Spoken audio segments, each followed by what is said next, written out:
Mm-hmm. Greetings and salutations, Simpsons. We're here today with a very special guest. You know him, you love him, or maybe you don't, huh? I don't know. I know who he is. Bob knows who he is. All of us here know who he is. Eric Shonk. He played in ZooPhobia. Most of us know it as Bad Luck Jack. Viv sees Pops, one of her earlier shorts that's extremely invigorating. Hello there, Eric. How are you doing today? I am doing fine. It's weird talking to a demon right now, but you know what? I think I can deal with that. Well, that's good, because there's a few of us here. By the way, Valentino, at your service. I'm terrified. Good. Also, don't forget Velvet.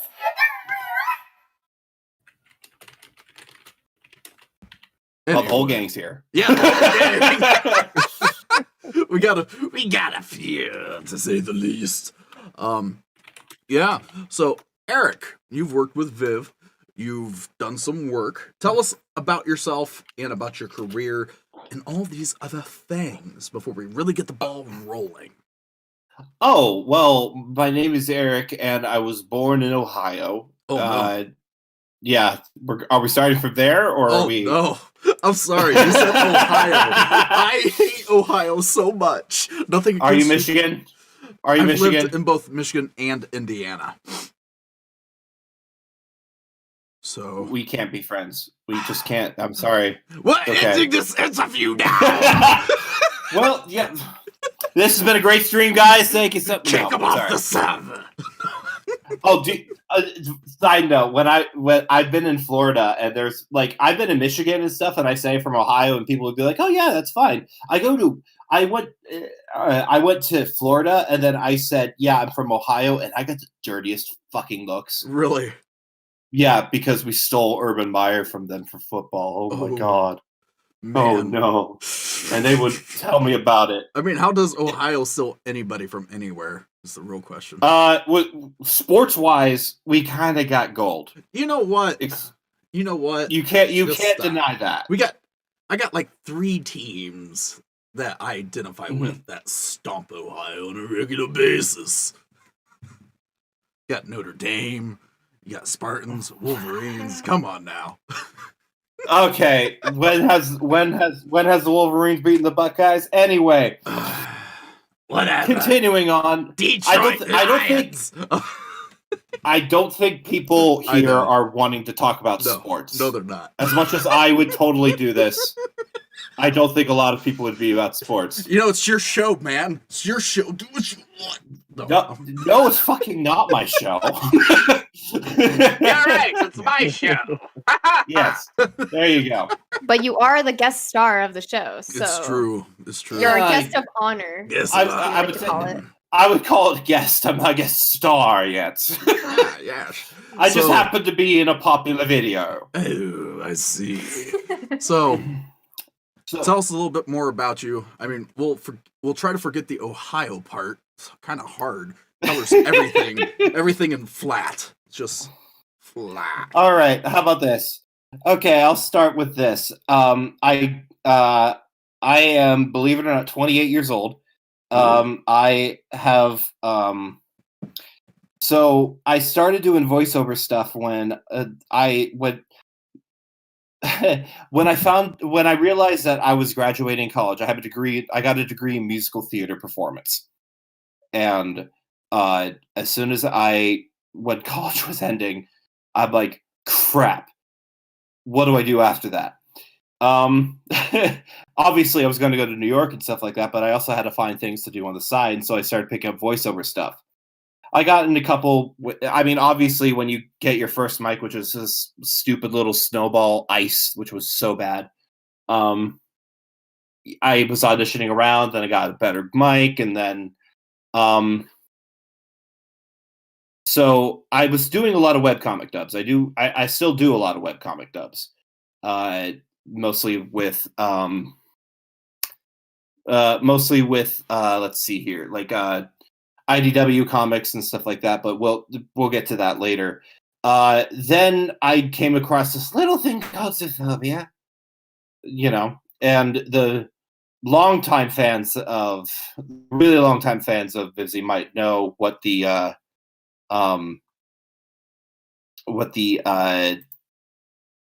comic is. So I got into a fan singing group for ZooPhobia. That somebody was making like all these ZooPhobia characters with Broadway songs and all the stuff, and I got cast in that as Damien. And then one of those, and that is where I met. Fun fact: that's where I met Sam Shone, who plays Autumn in ZooPhobia. Cool. So then I got to get. Then somebody was saying, "Oh, someone's doing a comic dub of ZooPhobia," and so I auditioned for that, and I got Fabian, who is a fox, who is a teacher and stuff like that. Then all of a sudden, I get a message on BehindTheVoiceActors.com from Vivzy herself saying, "Hey, can you contact me?" Whoa. Yeah. What? This was 5 years ago. Yeah, and so no one knew, but she was going to make a comic dub of her comic. And her initial person who played Fabian went AWOL. And so she heard that someone was casting stuff, and the casting was public, and said, "Hey, I like your voice. I want you to be Fabian." If you guys know, in the original comic, Spam didn't have any lines, so nobody was Spam, unfortunately. What a shame. So, yeah, what a shame. So I get to work with Vivzy a little bit. We were about to do all this. Things happened, as in like passions change and stuff like that. Vivzy was working on a little project. I don't know if you know this one. I think it's called Has Been Hotel. Oh, she had it in her mind. Yeah, you know that one, right? She's had it in her mind for a while. I'm slightly familiar. I've never heard that voice before. Never. Inconceivable. Inconceivable. It's something he would say. Let's be honest. Yeah, it would be, but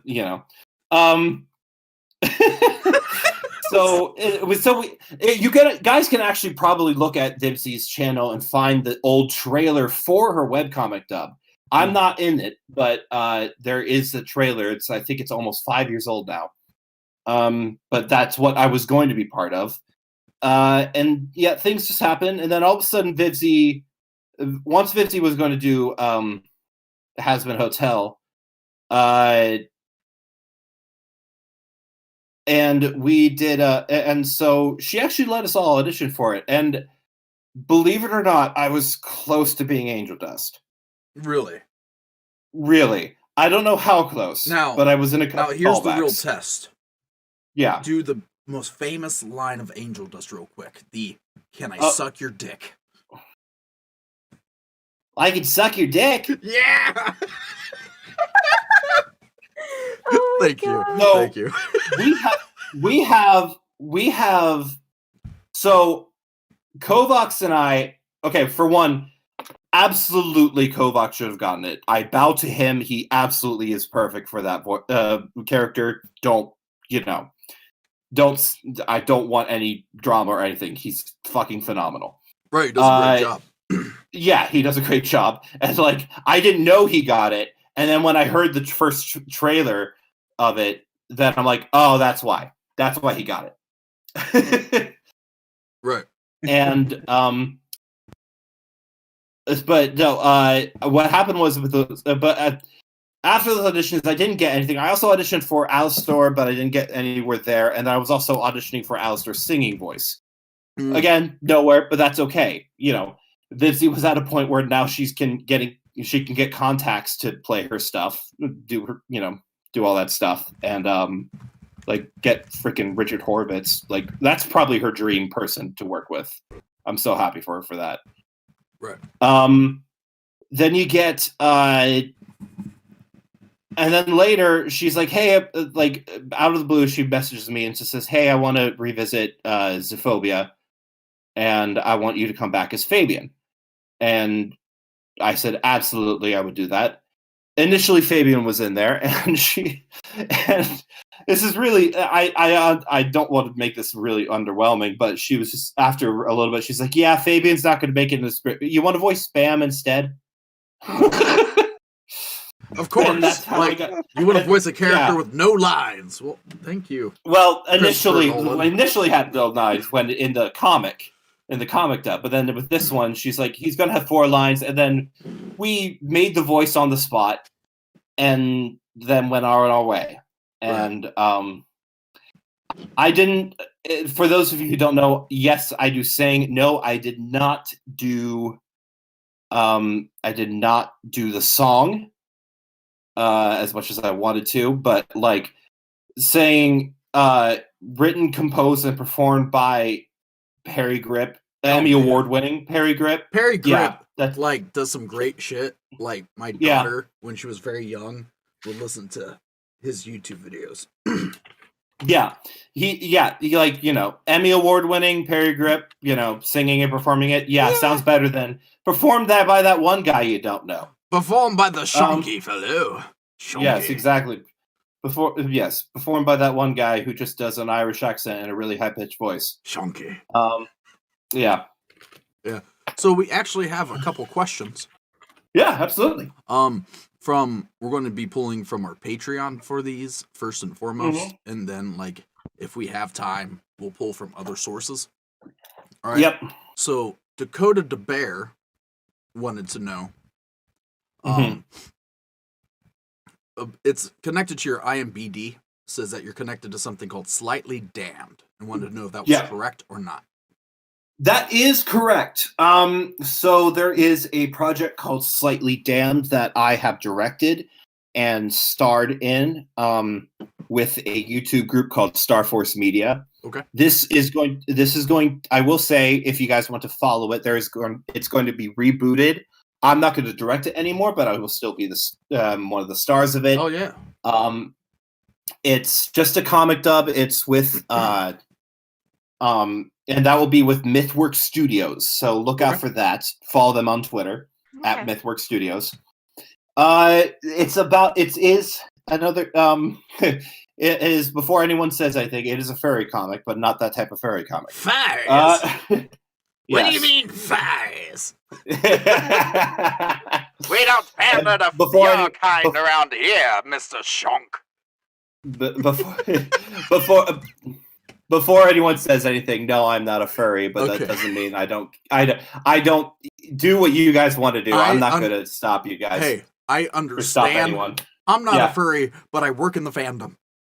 Right? Same. And they have you kind of have to after ZooPhobia, can't I? Like they host my roommate hosts weekly furry parties in the house. And sometimes they get out of hand, Eric. Yeah. Sometimes I bet. Out of hand. So to answer your question, Dakota, yes, it is the comic dub. You can read it. It just reached 1,000 pages. It's a free webcomic that you can look up, slightlyDamned.com. It's done by the fantastically artist named Chu. You can see literally when she started in 2000.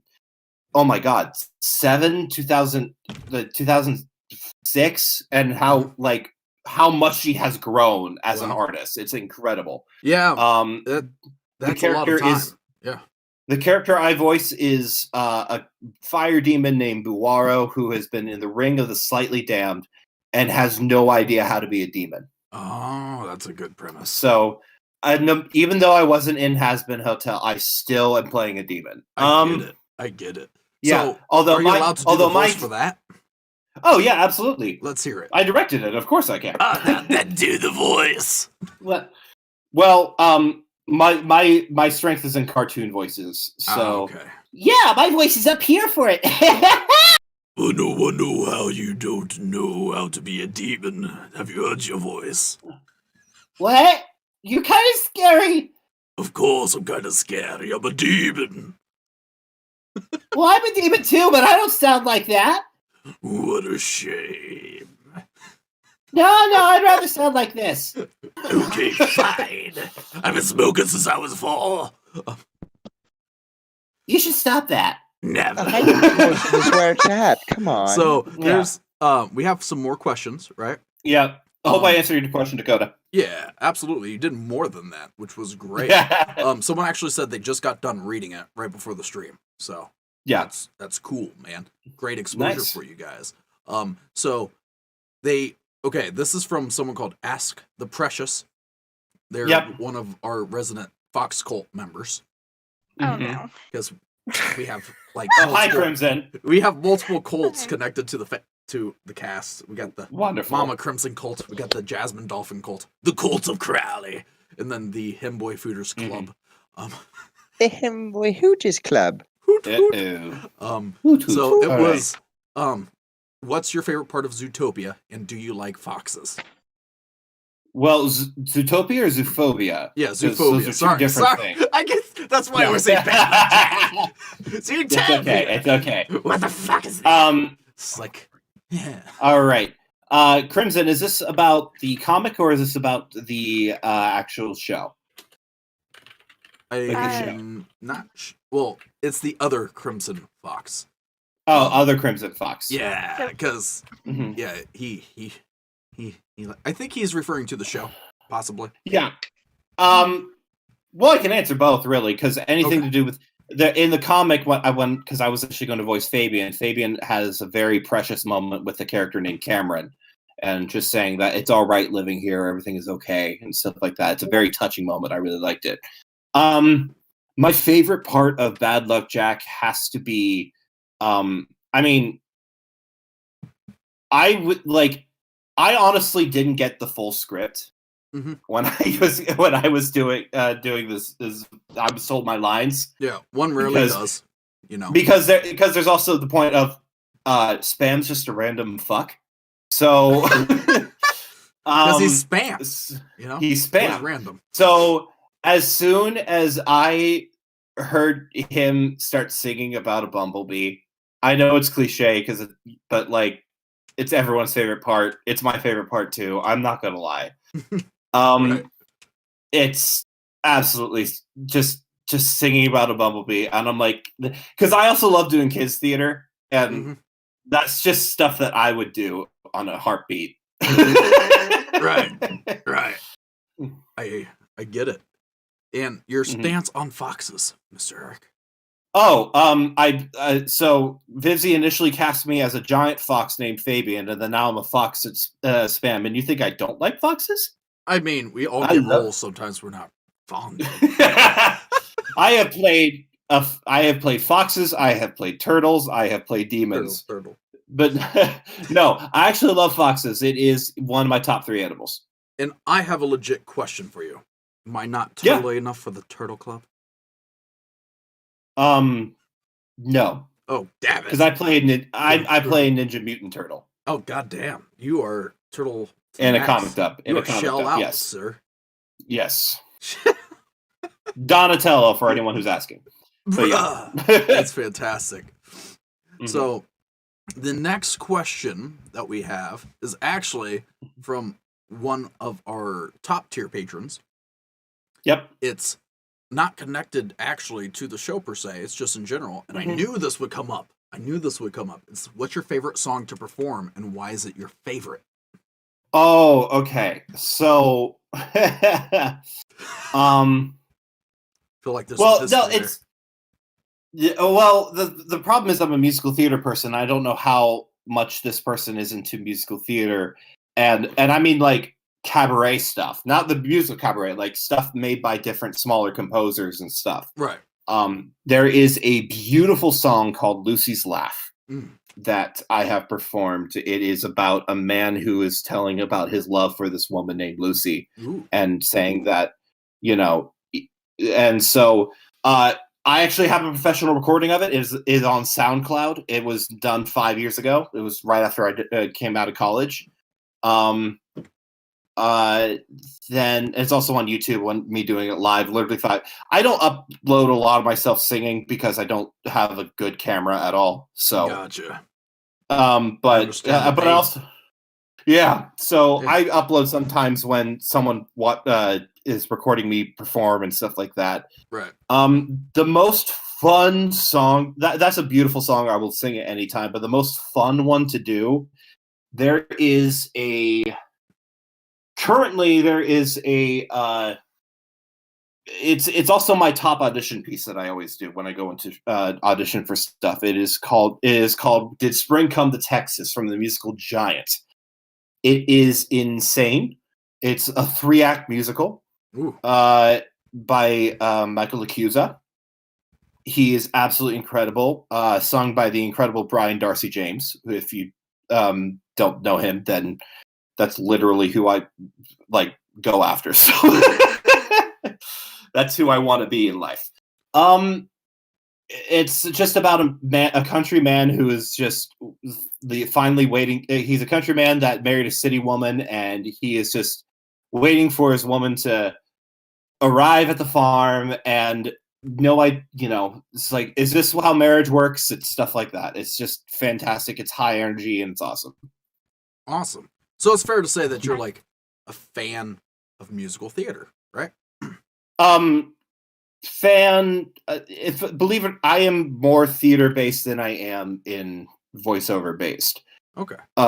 For those of you who don't know, most of you probably. I am a non-union actor, and if you don't know the difference between union actors and non-union actors, I don't have a card that says I'm union. That's literally the difference. No. But if anyone has seen, who needs health insurance? Not at all. Not me. No. Not with the high-risk lifestyle I live. Oh, same. No, I was in the Broadway national tour of Kinky Boots as one of the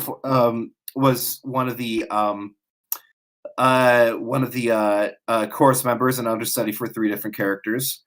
And if you saw Kinky Boots in 2017 to beginning of 2018, you saw me. Oh, wow. But fun fact, I did meet Vivzy and I gave her tickets to it, and she came and saw it.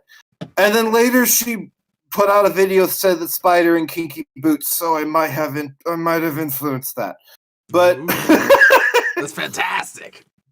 Yeah, I don't know if it's directly because of that, but Right. So do you have speculate all you want? Favorite musical though? And if you could be in any musical, live, action, or animated otherwise, what characters are on your hit list to get to perform? Like for instance, for me, mine would be Tevye from Fiddler on the Roof. Oh, that's a good one. That's a good one. Yeah. I have a friend who's in the Fiddler tour, and I'm going to see him in December because it's theater's finally coming back. I know. Yeah. Tevye's a great role. I'm in the position where even though I play cute and cuddly characters online, I am a definite. I have dad bod galore. I am 6'3". Oh, yeah. So I play the dad. I play the dads or the evil people. So gotcha. My favorite musical of all time is Hunchback of Notre Dame, the stage version. It's absolutely incredible. It brings back to my classical roots. It goes into Disney. It's so emotionally rewarding. Oh, I love it so much. I want to play my roles that I want to play. I want to play Bruce in Fun Home. I want to play when I'm old enough, I do want to play the father in Dear Evan Hansen. Okay. I want to do more classicals. I also have done. I want to do more Golden Age. I want to be Nicely Johnson in Guys and Dolls. I want to be Billy in Carousel. I want to be. There's a lot of roles that I could possibly do. I just need to, get back to New York, which is a little bit of a problem right now. But yeah, from time. Yeah. That touches on a question that kind of interweaves with what you just said about like when it comes to acting a character.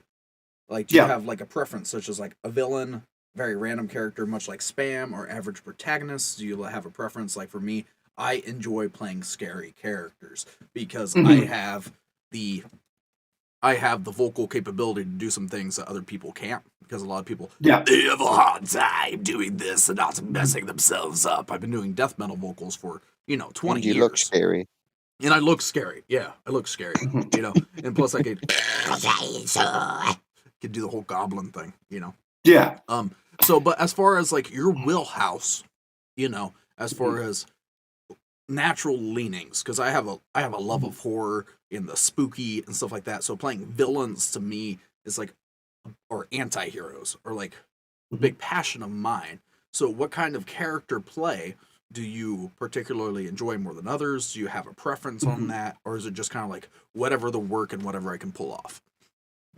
With theater, it is pretty much. I mean, with theater, you get typecast a lot easier than you do in voiceover because it's about look as well. Right. But the look, I love playing the villain on stage. I love being able to scare people or just make people, you know. Try.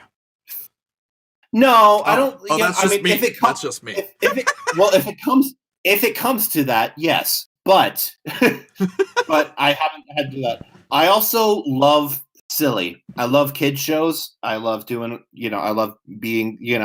Even the father in a kid show is always the most fun role. Right. It just is because you just get to. All you have to be is dumb and then have some random fun song. And tie the whole thing together. That's literally what you do. That's great.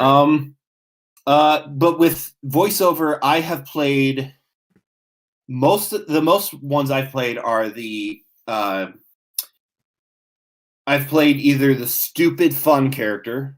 I have played the sort of calm voiced dad or just some sort of suave type character. And then I've also played a lot of antiheroes. So I've kind of had a wide range, but and this isn't. I have no idea about ZooPhobia. I'm going to say this right now. I don't know what the project, if it's going or whatever she has planned. I have, I've realized that there's a connection with all the roles I've ever played in voiceover, and that they all either die or almost die. Oh no. So you're Don't kind of worry. like Sean Bean. I'm Sean Bean. Yes, I'm Sean Bean of voiceover. There we go. No, you have to talk to Vibsy if spam is going to die. And honestly, probably not. And I mean probably as in 98% sure. Right. Just because it's you, It's kind of like in your casting call, must die in show. It's like who's the actor that says I have to be shirtless at some point? I can't remember who. It's the dude from Twilight. Taylor Lautner. Him. Yeah, he has to be shirtless at one point. I feel like if I put that in my contract, I'd never get hired. They would read that and they tell me to get out. Yeah. So get the fuck out. Absolutely. Sir, it seems that you have something here that you say that you need to take your shirt off. You're not fit at all. Get the fuck out. You all know Chris Farley. You are fat enough to be uncomfortable, but not fat enough to be funny. Yeah, exactly. So, with one of the questions from our top tier patrons, our Crowley tier, it's about advice and getting into the business, right? Like voice acting and stuff. Because he's studying acting and voice acting. And we've given some advice here on the show, and I'm very curious if it lines up with kind of the stuff that you have to share, because all of us here, we're all, I think, first and foremost, we're all students, right? We're all trying to hone our craft and become better, because no one has the know-all, end-all point of view on this sort of thing. Yeah. I will absolutely say that there are better people to ask about voiceover than me, because I am a guy who who got lucky and met a fantastic animator, and then she put me in a role. Right. I haven't done as much for voiceover as I should have. I focus mostly on theater. And in theater, or just in acting in general, do not be afraid of education. Even if I'm not saying go to college, I'm not saying that. I'm saying maybe go to a class. Go to different classes and try to expand on different things. One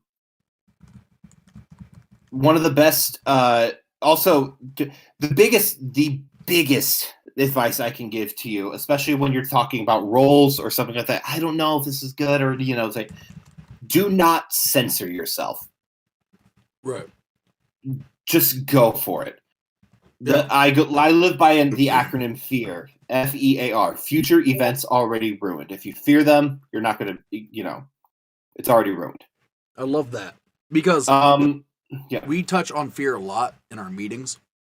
Will Smith has this really great talk on fear when he talks about self-discipline, about how why are you scared the night before jumping out of the plane? Why are you losing sleep? You have nothing to be afraid of. Even in the plane, you don't have to jump. Fear just exists to limit us because it's a lie. It's an illusion. And at that moment, you take the step out when the fear should happen. You feel truly alive. Fear limits us on so many occasions. That's why, I also talk about Wayne Gretzky with you miss 100% of shots you don't take. Don't limit yourself, as you're saying. That's really good coming from you, because then it's not just coming from me. Yeah.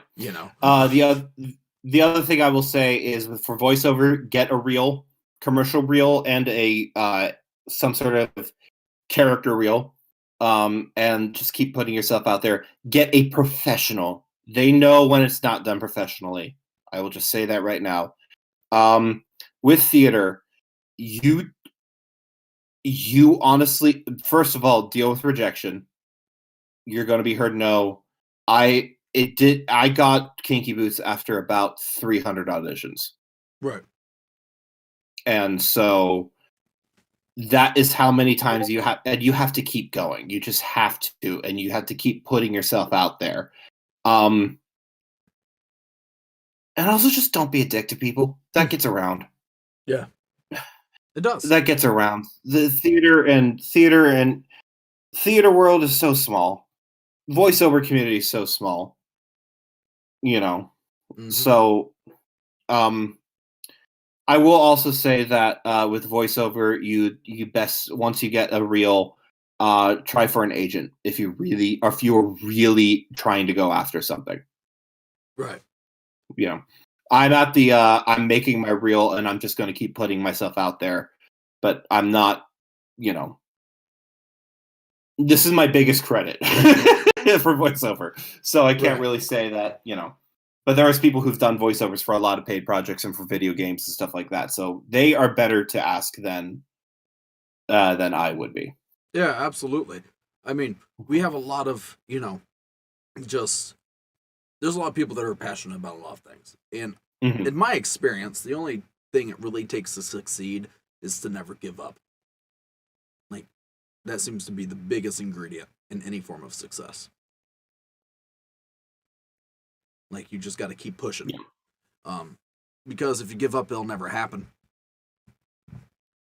Of course, there's right ways and wrong ways to do about things, but more often than not, the difference between a successful person and a person who doesn't go anywhere is just the tenacity to continue. As you said, 300 auditions before you landed your big thing. Yeah. And honestly, I got lucky. I actually auditioned for the national tour of Rent, the musical, and the casting director said, "No, you'd be better in this," and got me callbacks for Kinky Boots. That's just how it works. Right. Yeah. Also, just a general side note. Aaron, or the ironic bird, Ionic Bird. I am saving all of your memes. Just saying. Ironic Bird, Aaron, he's a great dude. He really is. He's a young kid, and he's a nerd. He's doing well for himself. And nice. What I like about Bird the most is he's actually a little bit tone deaf, but he still sings well. And limitation, that's what people don't understand about limitations. Limitations are put on you by other people. It doesn't matter.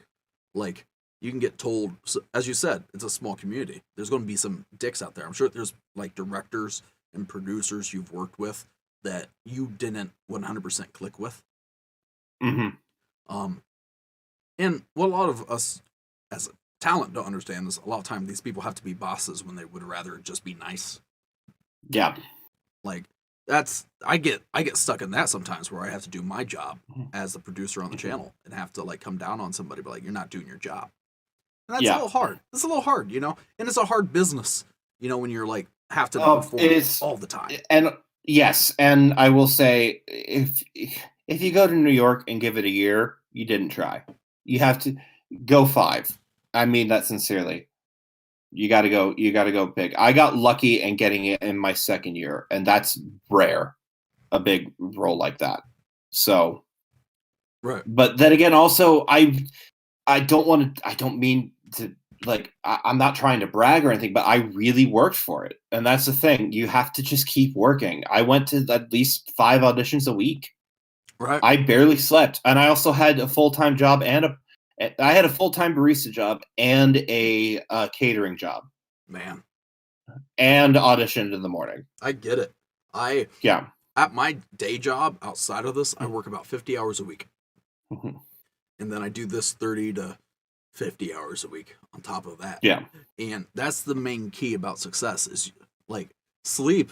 It seems so stupid because we need sleep, right? But more often than not, sleep almost seems like the enemy of success. Like you want to be more successful than you want sleep. And yep. And it's so dumb, right? But it just seems like all the most successful people in the world, they don't sleep as much as the rest of us. If you want to wake yourself up, go to an audition and go to a casting call and have 3 people behind a table judge you while you sing at them. Yeah. It's and give 30 and you have not even 30 seconds to impress them. Right. So like I get auditions here and they're like, well, I do this and I do this. I'm like, okay, do it. And they're like, oh, I'm not prepared. And I just have to tell them like, I don't have a lot of time. I work a lot. Yeah. I got a lot to do. So I need you to do this for me really fast, which is not too, I'm sure you're familiar with that thing. You're just expected to go and do it. Yeah. There's not a lot of nicety in show business. Like they want to know what you can do and what you can bring to the table. Yep. And so this is what I would like to do, right? Yep. So we have a few of our actors here. I think it would be fun to do some bits, right? With whatever character you seem fit. You know, a little bit of the we hit some Q&A. I would like to also hit a little bit of some improv. Yep. You know, I'm sure you have some love for improv being your theater background. Absolutely. Yes, absolutely. So, one of our really I would love you to hear Fluff Bat's Angel Dust real quick. He's going to be one of the guys you're going to do some improv with. Oh, please. Absolutely. So, Fluff. Hello. All right, let me do this. I expect you to go straight into the voice. What's wrong with you? I'm nervous. What do you expect me to do? It's just like when you first interviewed me. I'm so nervous. I'm shaking in the leg. My arms are shaking. What do you got to be nervous about? Nervous about the end results. Oh, come on, sugar tits. What are you talking about? Oh, you know exactly what I'm talking about. Your brain just starts thinking of multiple outcomes that can potentially happen. Like, what if they don't like it? And then what if they do? It's just the end results that I'm afraid of. Oh, what the fuck are you talking about? You're a demon in hell. You can do whatever the fuck you want to do.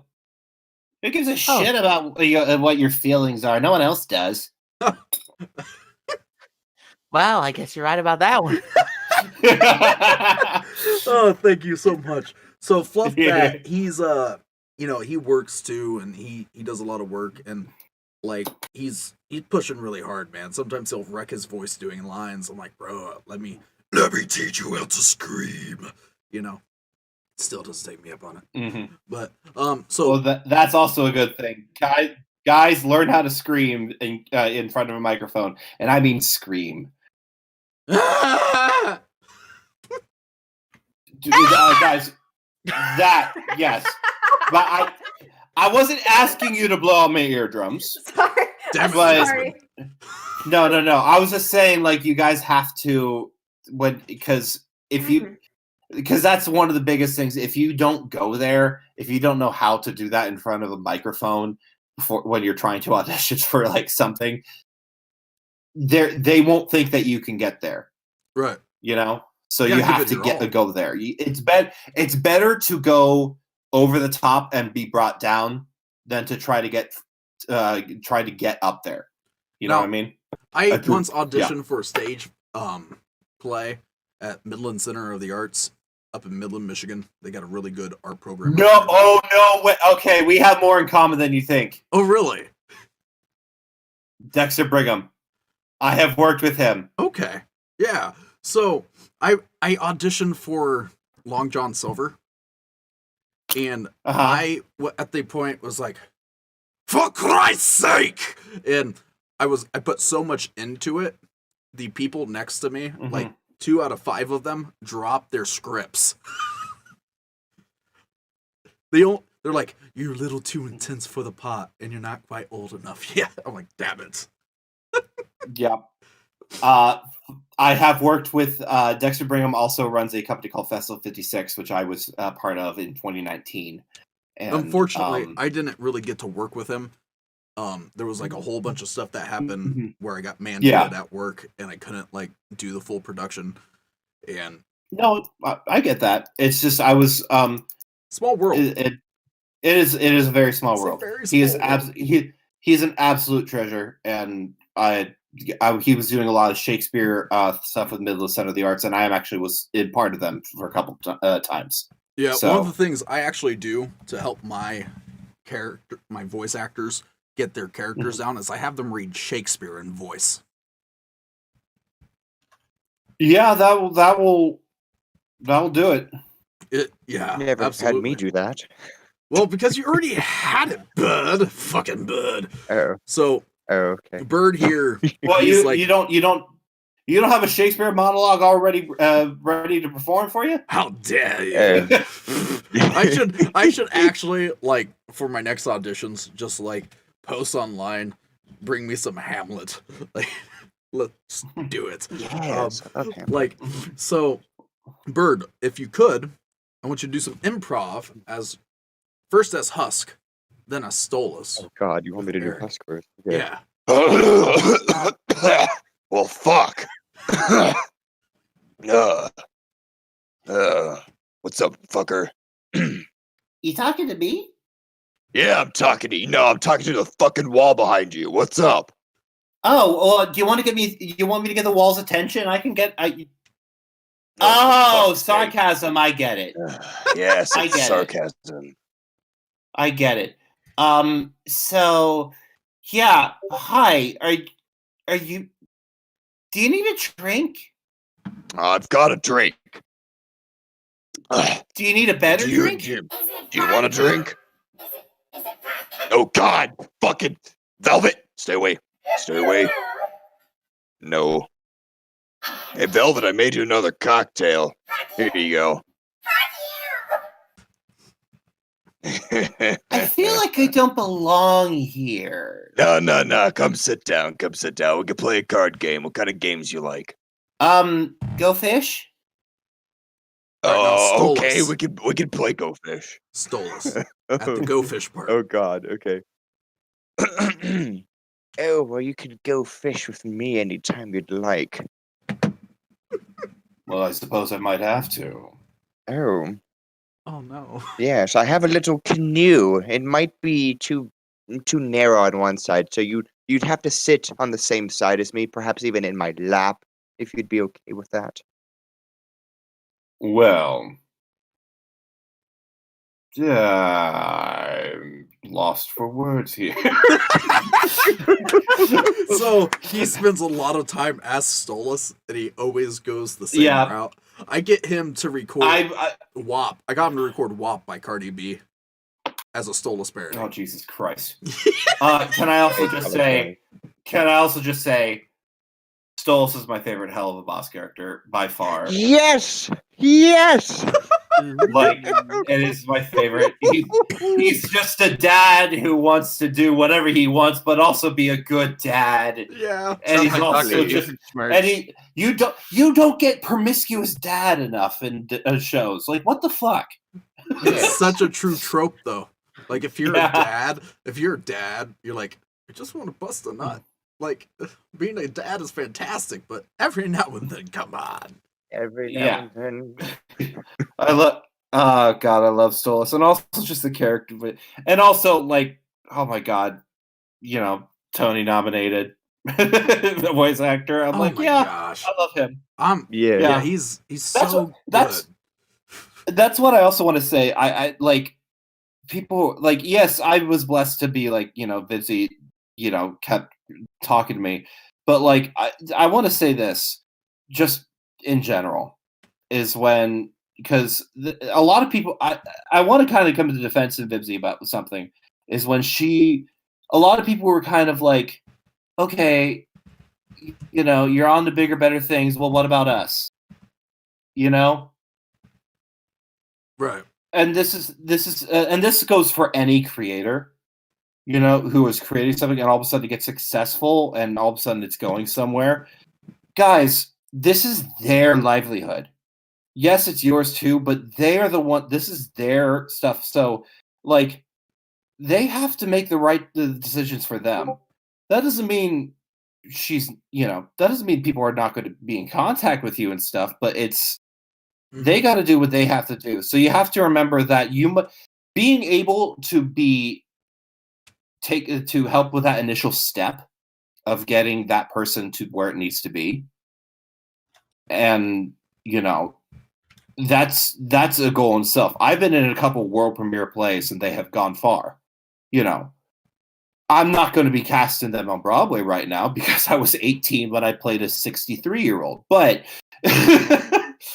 you start somewhere. Like obviously they have to cast the people that will get there. It's all business as well. Like Has Been Hotel is going to be fine when it gets to television because it has 60 million views on YouTube.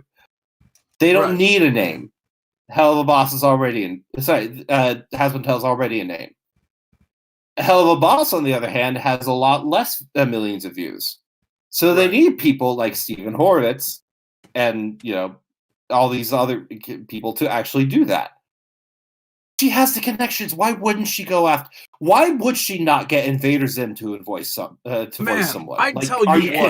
tell you what. Like, if we can eventually get him just to show up on the stream, kind of like in this, because me and you've discussed about some of the stuff that we have in the works in the future. My heart will explode. I want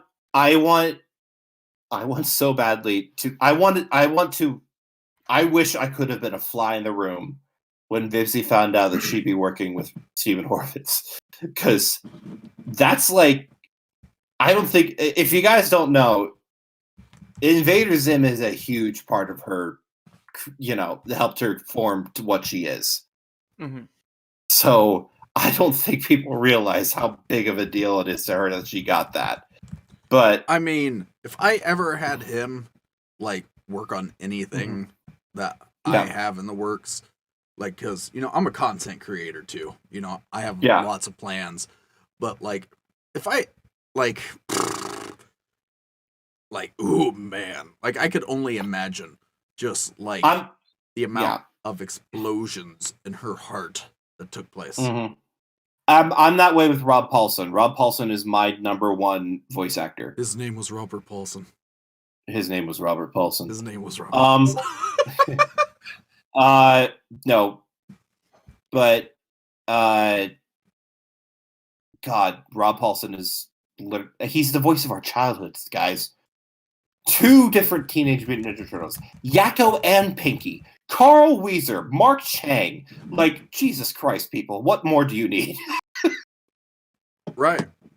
And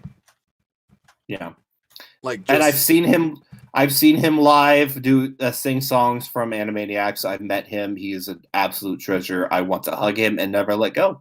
Yeah, you're not the only one. Yep. He's just that's a name, man. If I could ever get to the point where I was successful enough and financially stable enough to here's a cookie. Is this cookie good enough? No, here's a cake. 100%. Well, that, and also Also, can you get mad of like, hey, I started this role? Like, if Vizzy came to me, it's like, yeah, ZooPhobia is going to a TV screen, but Rob Paulson is going to take over for you. I'd be like, yes. Why wouldn't you do that? Yes, Yep. absolutely. Like Yep, for me, absolutely. like, of course, we all got our heroes, right? Like to ever have like to work on anything, Yeah. have, like Mark Hamill attached to it, Andy Serkis. Mhm. Like that would be like just Horvitz, just in general. Like you mentioned, like my end game. I want to eventually like interview enough people to have enough balls to approach him to bring him onto the show. Like, yeah, gold play button first, probably, but hey, But yeah, man. So you talked about your favorite thing to sing, right? Yeah. I'm thinking maybe in typical this show fashion, all of us do a little bit of singing, but give you the first and last song. Because typically I take the first and last song. Oh, Jesus. You're so important. You're so important, we have to give it to you.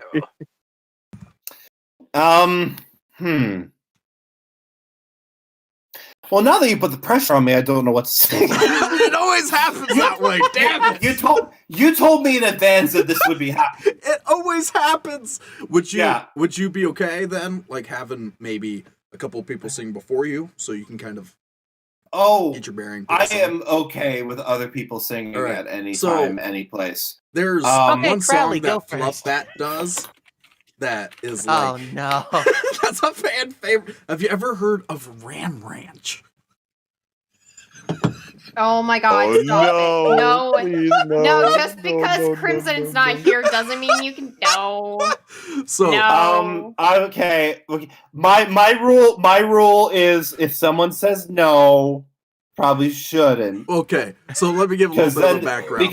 Because then I'm prepared. Because then I'm prepared to cringe. Oh no, it is cringe of a 100% song. cringe fuel. Ram Ranch talks about, I don't do well with cringe. It's so bad. Same It's here. so bad. But it's one of those things that will actually get fans request the song from time to time because, like, just in the Patreon chat, just Carissa Dion's like Ram Ranch, all caps. She pays money from time to time for us to sing that shit. It's hilarious. But I guess I could open up actually. If that's okay. Fine by me. And then maybe give Bird a chance, then let you sing, then Fluffbat, and then maybe a bit of Jasmine, because we got about an hour and 7 minutes left. So do whatever you want. All right, I don't know if I'll be doing full songs, but I will definitely be. I will sing. So all right, let's give it a swing. Mm-hmm. My mother told me someday I would buy a galley with good oars, sail to distant shores. My mother told me someday I would buy a galley with good oars, sail to distant shores, stand up on the prow, noble bork I steer, setting course to the haven. You many foemen, my mother told me someday I would buy a galley with good oars, sail to distant shores, stand up on the prow, noble bork I steer, setting course to the haven.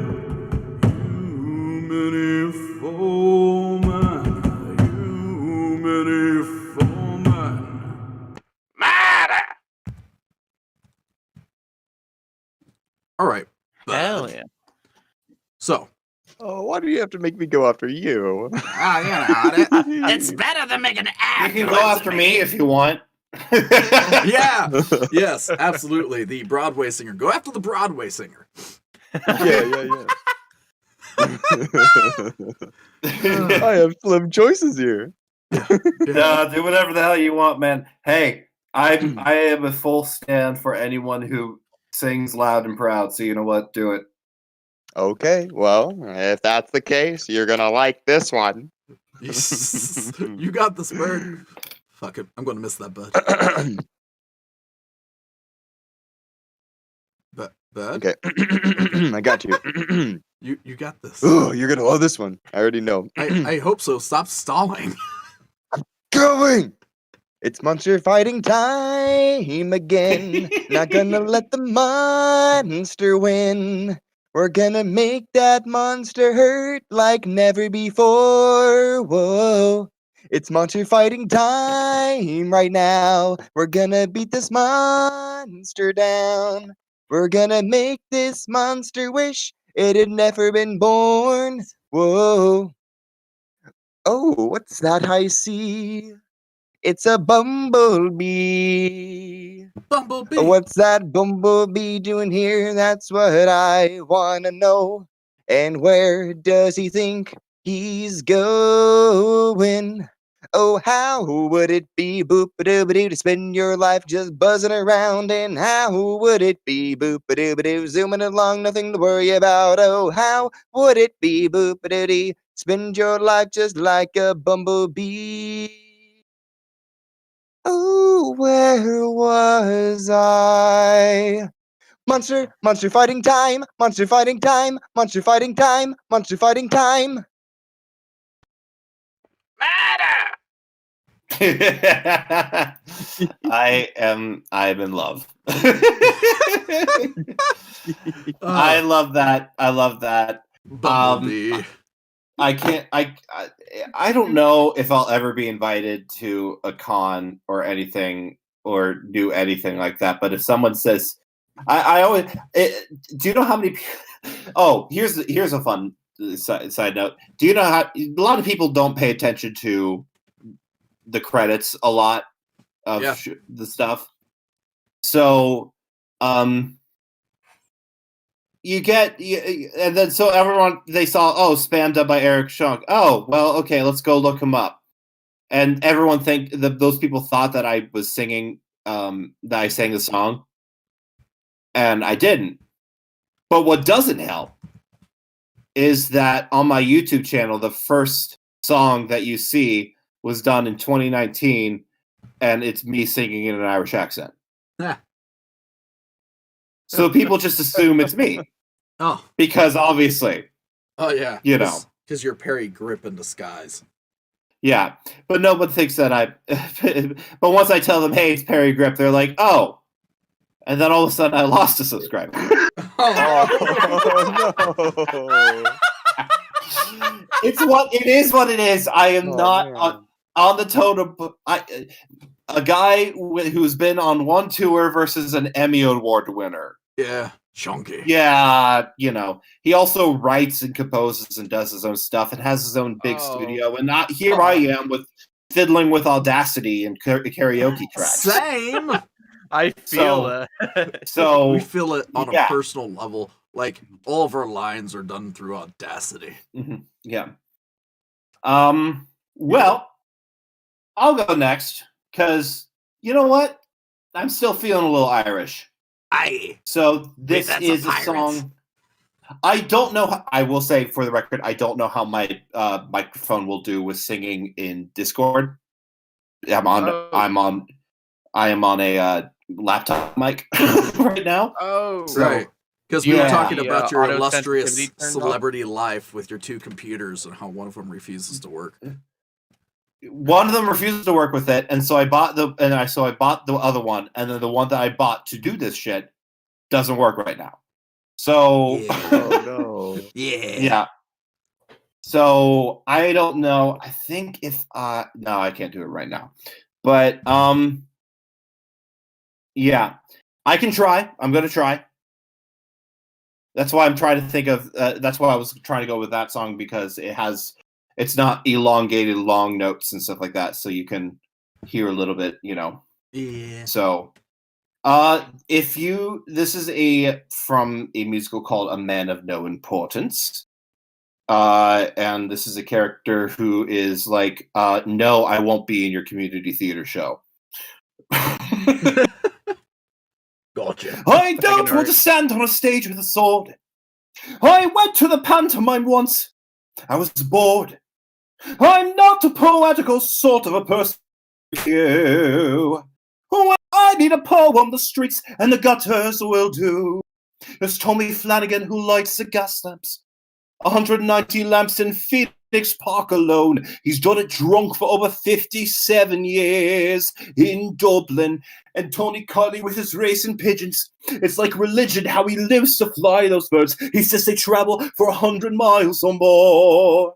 I don't know the kind of words that you might say, but I can put it my own way. And if you come with me, you'll know that those birds on a wing are a beautiful thing as they blow through the streets of Dublin.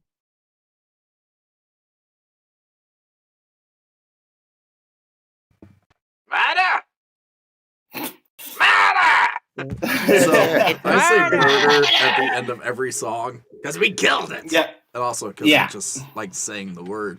Oh, absolutely, absolutely. So Great. the way it happened, like the real etymology of the word, so to speak, is we were like Alastor plays Cyberpunk is what it was, and every time he kills someone, it'd be like murder, and then we started singing while streaming, and after they got done singing, he'd be like murder, or I would say it after I got done singing while killing someone, and then just became a thing. And apparently, fans at home go murder. Fair enough. It's a fun little. You gotta do what you gotta do, buddy. Yeah. Did it sound all right? Did my mic sound okay? You clipped a little bit, but it was very good. Yeah. Okay. Good. Yeah. So it just depends on Discord settings as well, because there is an auto sensitivity shit that is enabled, and if you go too high with it, then it will automatically cut you off. That's why I was looking for. I was thinking of songs that were quick. That doesn't do a lot of is that you can also turn that off and automatically set yours up. I have mine set to -70 because I'm never gonna get loud that much. Can you guys tell that I am perfect with tech? Oh yeah. Yeah. See, here's the thing. Me and you are like kindred spirits in this. We're not just, know the Midland Center of the Arts. We both are useless when it comes to technology. Oh, absolutely. Look at the boomers! The boomers! Fuck you! Like that. That's why that's another thing with voiceover. Learn how to edit your crap because God, I don't. Same. My spam lines, I paid someone to edit them for me. That's why I have Jasmine. What? So to edit because I don't know what I'm doing. I know some noise reduction and stuff like that, but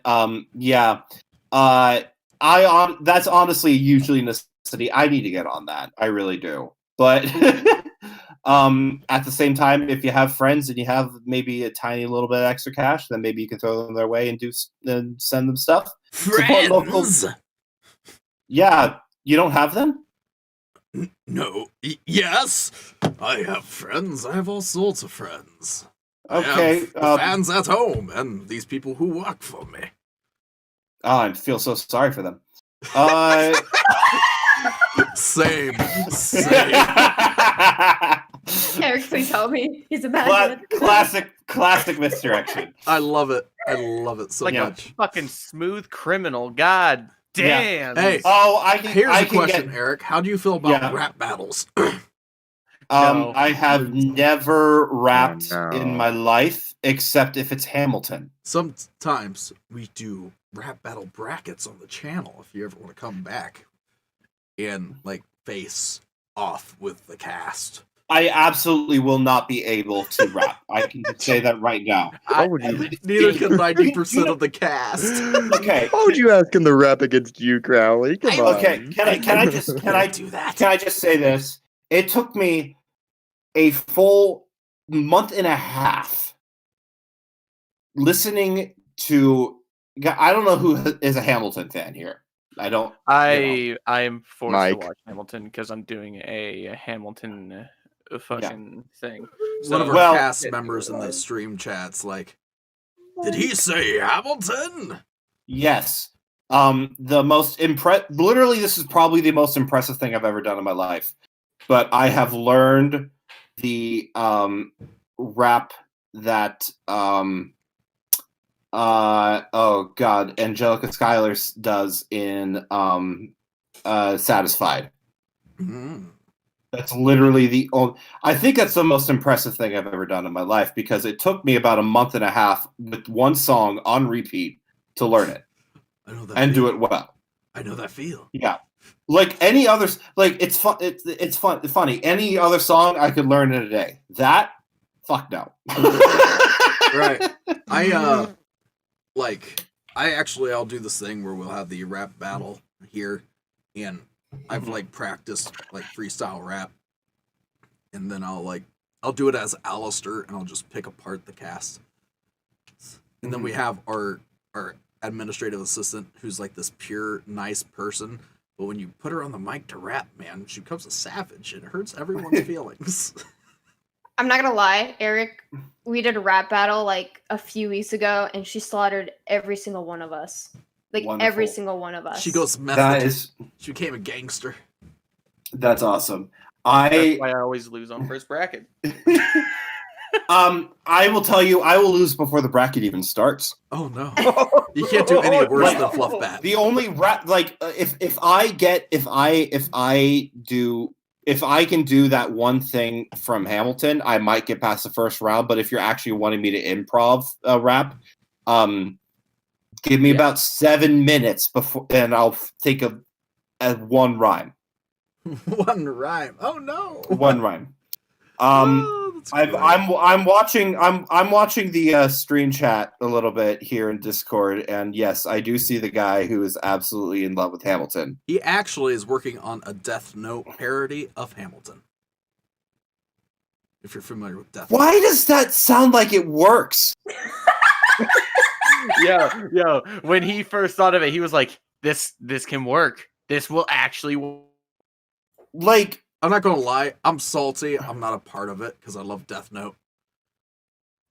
Like, I just want to be a Shinigami. That's all I want. I want to be a god of death. And wait. Okay, the only. I mean, obviously we know who. Oh god, damn it! 24 songs rewritten. Wow. yeah, Mike. A lot of time on your hands. Yeah. Mike is this. Well, he's got a gift. He's got a gift for like transposing song lyrics, and one of the things that he does for our channel is he'll help come up with parody songs. It comes really easy to him. If you've ever met a person like that, it's just flows out of him. Bird's the same. Like when he did his version of WAP for the channel. Like who's I'm genuinely curious of who you casting as what. Because that just I literally have a notebook with all my theater friends and stuff like that, and I literally just cast shows in my head, and it's the best fucking thing. You know, I do the same thing, similar, but like movies, right? Like remakes. Like I have a dream cast for the Mortal Kombat remake that they're never going to do.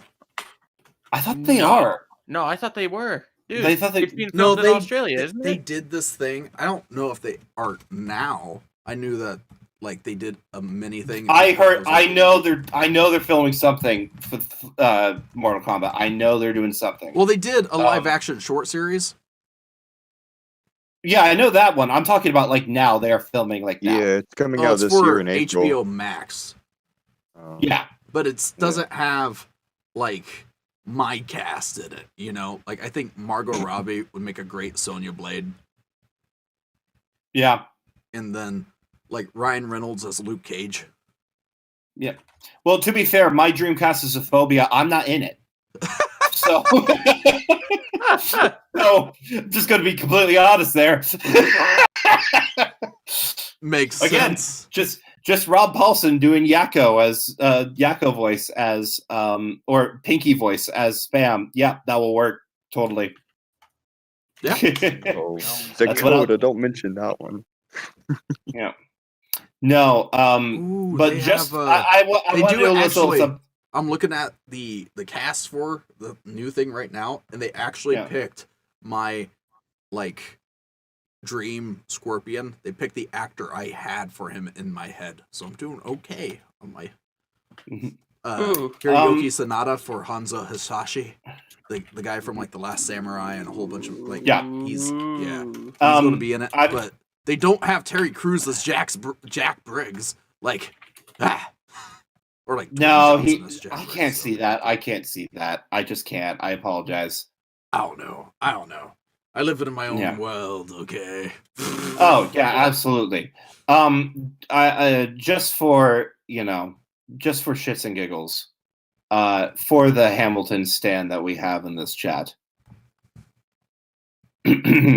So this is what it feels like to match wits with someone at your level. What the hell is the catch? It's the feeling of freedom of seeing the light. It's Ben Frank with the key and the kite. You see it, right? The conversation lasted 2 minutes, maybe 3 minutes. Everything we said in total agreement. It's a 3 minutes, a bit of a dance, a bit of a posture, it's a bit of a stance. He's a bit of a flirt, but I'm gonna give it a chance. I asked about his family. Did you see his answer? His hands started fidgeting. He looked askance. His penis is fine by the seat of his pants. Handsome boy, does he know it? Peach fuzz that he can't even grow it. I want to take it far away from this place, and it turns to my sister's face, and she is helpless, and I know she is. There you go. You fucking what? That's him. That took me a month and a half to do, and I know only that from Hamilton. Do not ask me to do anything else. Oh my Christ. And don't ask me to do anything else from Hamilton because I don't know a damn thing. Fair enough. I'll never be cast in it, so why not?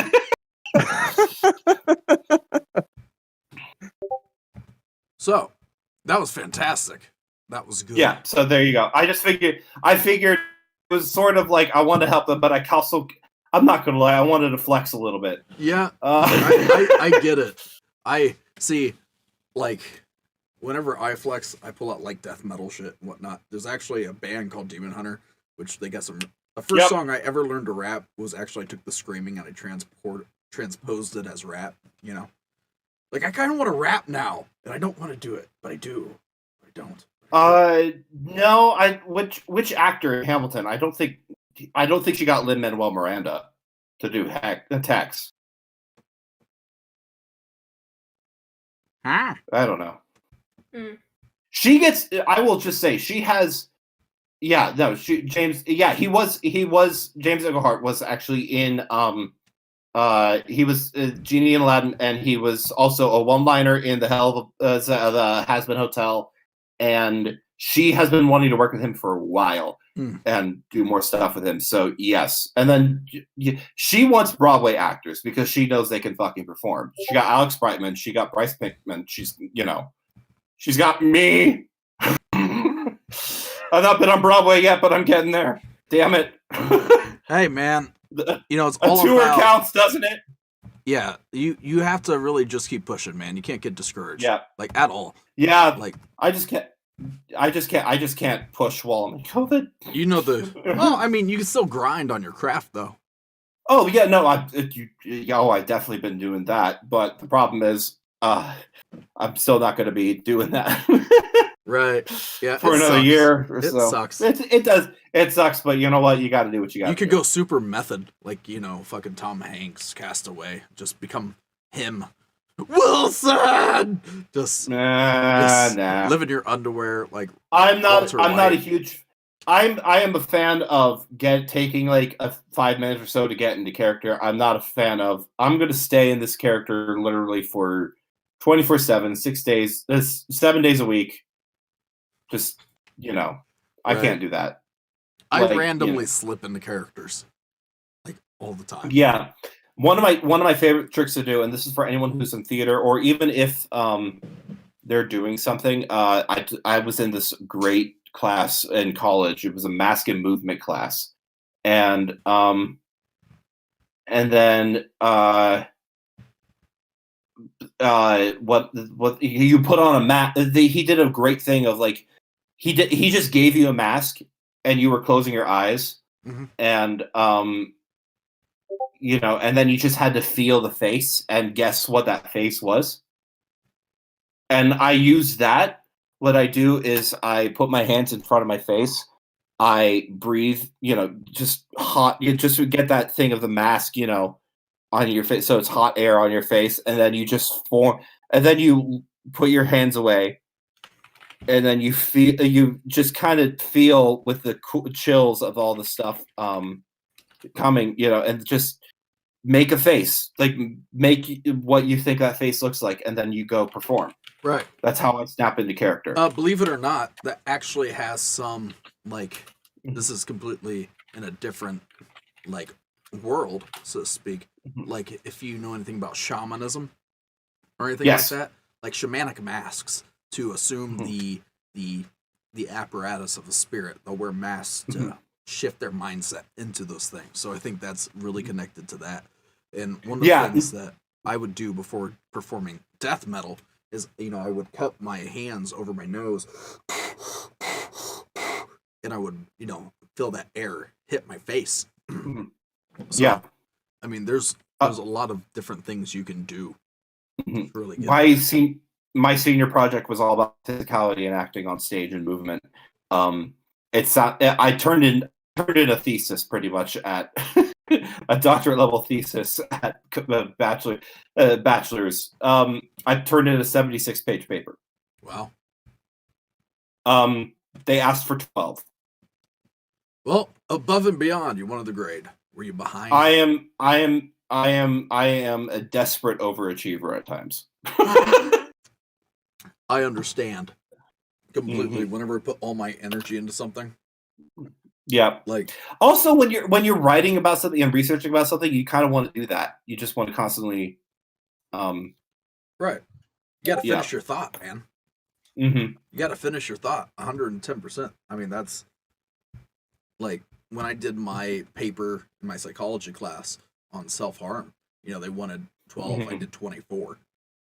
And like the professor at the beginning is like, most of you are going to get a C. I was the only A in the entire class. And he's like, you use way more sources than you were supposed to, and you use way more pages, and I wrote it in a day. I was just furious about it, you know? My best papers were in a day. Best papers were in a day. Like you asked me to write something months in advance. I do nothing forever, and then I can't stress enough. Don't wait till the last minute to do papers for your homework. I know some of you are in school. God damn it! Yeah, it's not worth it. Don't be us. It's like, yes, it's rewarding if you get an A, but that's rare. If you might feel like you put in a good paper, but that doesn't mean it actually is. Take the time to do your papers. Yeah. That's what I did every time. Steady wins the race. Just honestly. Hell, I might be going back to college soon, so you know. What you going to go back for? Well, it's funny because in COVID, all of a sudden COVID happened, and then I realized I had no backup. Yeah. You know, because theater degree with voiceover on the side is not a backup. No, it's not. I really love history. I'd love to go back for, you know, but the problem is I want to do an online degree because I'm not going to go. I want to still do stuff. Right. So, question is, it's either. Do you have a preference era of history you want to focus on? Well, it's either history or finance. I will say that because finance because they're so interconnected. Eric. No. But I'm saying with the ability to get, you know. Ability to get a job with a master's degree or, you know, some sort of degree. I can get, even though I have a theater degree, I can actually I might have to take a couple of history and math classes before I can even get into the master's program, but that's fine. I might do that anyway, just, you know, so I can figure out which one I want to do. I love mythology, but I know that won't get me anywhere. I love some mythology. Which mythology? Which mythology? Mostly Greek. You're one of those people. Oh, shut up. What do you mean by that? What the hell? I, sir, study Old Norse and Norse mythology. I've studied Norse as well. It's far more interesting. A lot less rapey. Yeah, yes and no. Yes, and you are completely correct. All mythology is very rape heavy, unfortunately. Yep. But Zeus. My biggest argument is Zeus. Yep. No, you don't have. That's pretty much it. Zeus and Aphrodite. That's literally the cause of all the problems. Oh my God, Zeus. Either way. I also have studied Egyptian. I've studied Inuit. I have studied some Native American mythologies as well. I like all that, but I think honestly, what I probably would be doing is probably sort of an American studies type thing, right? Because there's so many museums and stuff that I could just go into and be a curator if I get a master's in it. Yeah, absolutely. But finance, I'd just be an accountant. Right. Like Ben Affleck, right? Yeah. Yeah. Oh yeah, and like that movie when he was in the accountant, that was a good movie. It was a good movie. Like I love some Egyptian history. Like the mythology specifically is like what really draws me in, like Egyptian mythology, which is like absolutely ridiculous when you like think of their stuff. Like their Big Bang was sex. It wasn't really a big bang. I mean, to the people who don't know, do you want to talk to them about how Aphrodite was created? Do it, yeah. Please incline me. So there is this big guy. There's this big guy named, and he, I believe his name is Kronos, if I'm not mistaken. Daddy Time. Yeah, Daddy. Yeah, Saturn and to the Romans. Then, fuck the Romans. The mythology is just great.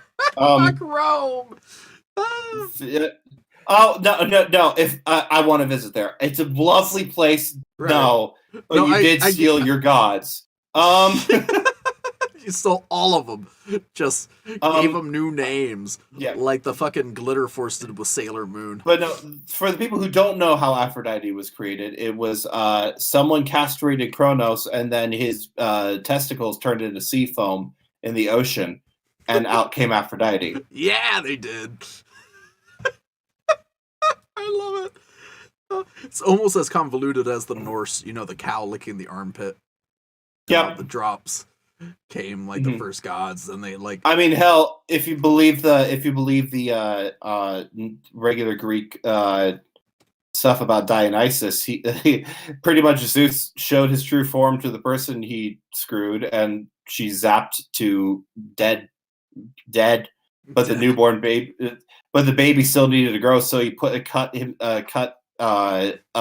place in his thigh for him and made him grow and stuff like that in his thigh. Yeah, it's almost like a butt baby at that point. Remember the SNL skit where the chick was pregnant in her butt? You got a butt baby. Yeah. Oh my goodness. Yeah, mythology has some weird stuff. Like you got to think, how much mushrooms and wine were they drinking at the time they wrote that? A lot. All of it. Historically, a lot. Just yes. Just yes. Like my favorite, like there's some really interesting things from, like, say, like the Norse, very specifically, is like, history-wise, not necessarily mythology-wise, is their Yule, like, celebration, like, if you did not drink a certain amount, then you would get arrested. It was the only place where if you drank too little, you get arrested. So, like, we need to go back to the old Norse times, where it's mandated to revel. Yep.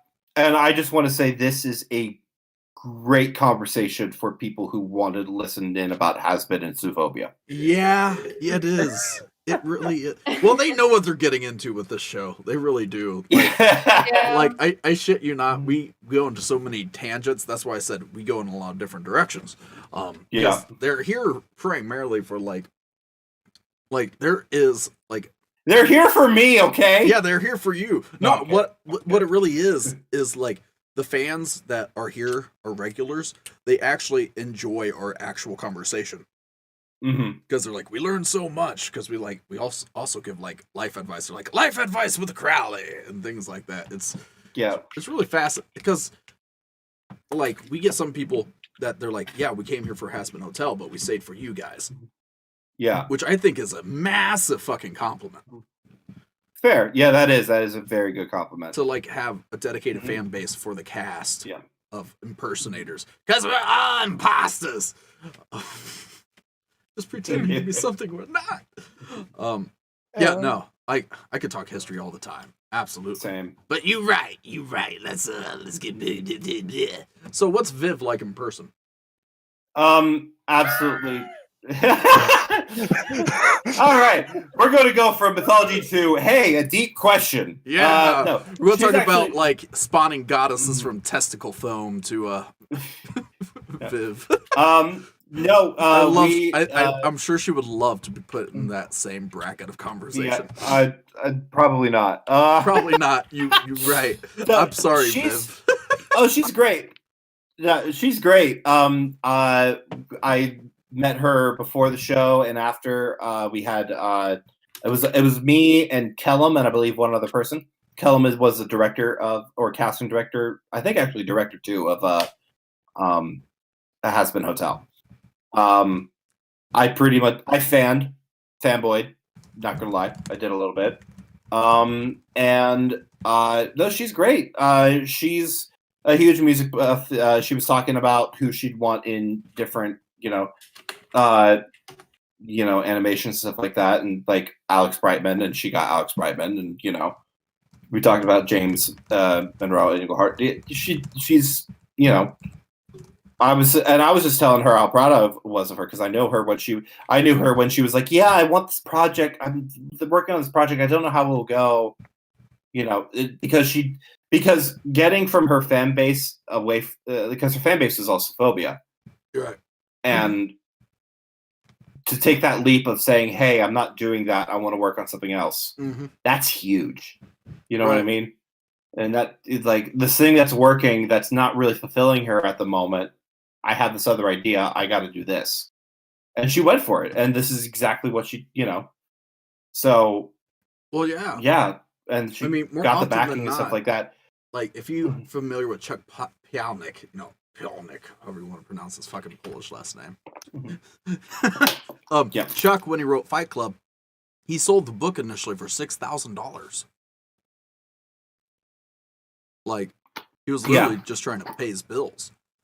And if you read the book, it's a great fucking book. It's really short.